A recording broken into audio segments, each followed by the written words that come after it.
Hello বন্ধুরা, কেমন আছেন? আশা করি সবাই ভালো আছেন। বন্ধুরা, তমলুকে শুরু হয়েছে অভিজিৎ ম্যাজিক। বিজেপি প্রার্থী জিততেই যা হলো একেবারে সকলে, এরকম একটা বড় আপডেট আমাদের সামনে আসে। অবশ্যই আমরা এই বিষয়ে বিস্তারিত আলোচনা করব এবং আপনারা কিন্তু সাইডে কিন্তু রিডিং নিতে পারেন। বন্ধুরা, বঙ্গ বিজেপির ফল ভালো না হলেও কিন্তু লোকসভা নির্বাচনে নজর কেড়েছে তমলুক লোকসভা ভোট। আর বন্ধুরা, বঙ্গে বিজেপির ভরাডুবির মাঝেও তৃণমূলের ছোকরা দেবাংশুকে হারিয়ে তমলুক লোকসভা কেন্দ্র থেকে ৭৭,০০০-এরও বেশি ভোটে জয়ী করেছে বিজেপি প্রার্থী অভিজিৎ গঙ্গোপাধ্যায়কে। লোকসভা নির্বাচনের কিছুদিন আগেই বিজেপির পদত্যাগ করে বিজেপিতে নাম লেখান অভিজিৎ গঙ্গোপাধ্যায়। আর তারপরে ভোটের ময়দানে বিরাট সাফল্য। আধিকারিক গড় হিসেবে খ্যাত তমলুকে গেরুয়া শিবিরকে জয় এনে দিয়েছেন প্রাক্তন বিচারপতি। লোকসভা ভোটে বঙ্গ বিজেপি প্রার্থীদের মধ্যে তার নাম ছিল সর্বাধিক চর্চায়। প্রতিদ্বন্দ্বী তৃণমূলের দেবাংশু ভট্টাচার্যকে হারিয়ে শুভেন্দুর জমিতে ফের জয় পেয়েছে বিজেপি।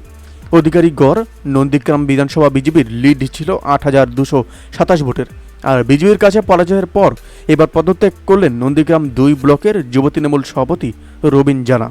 পদত্যাগ করে রবিনবাবু বলেন যে আগামী দিনে দলকে ঝাড়াই বাছাই করা হোক, এটাই চাই। এদিকে ভোট মিটতেই ব্লক যুব তৃণমূল সভাপতির পদত্যাগের কারণে অস্বস্তিতে এবার শাসক দল। আর এই ঘটনা প্রসঙ্গে তৃণমূল নেতা শেখ সুফিয়ান বলেন যে ও যথেষ্ট পরিশ্রম করেছে, পদত্যাগ করতে হলে অন্য নেতাদের পদত্যাগ করা উচিত। অন্যদিকে ব্লক সভাপতির পদত্যাগ নিয়ে আসরে নেমেছে বিজেপি। গেরুয়া শিবিরে পাল্টা দাবি, অনেক তৃণমূল নেতাই আমাদের সঙ্গে যোগাযোগ করে রেখেছে, এরপর কি হয় দেখতে থাকুক রাজ্যবাসী।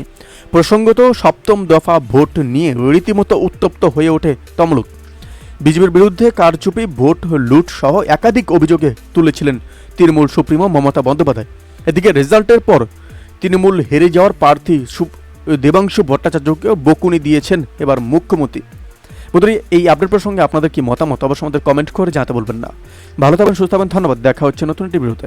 আপনি কোথা থেকে দেখছেন এই ভিডিওকে অবশ্যই আমাদের কমেন্ট করে জানাতে বলবেন না।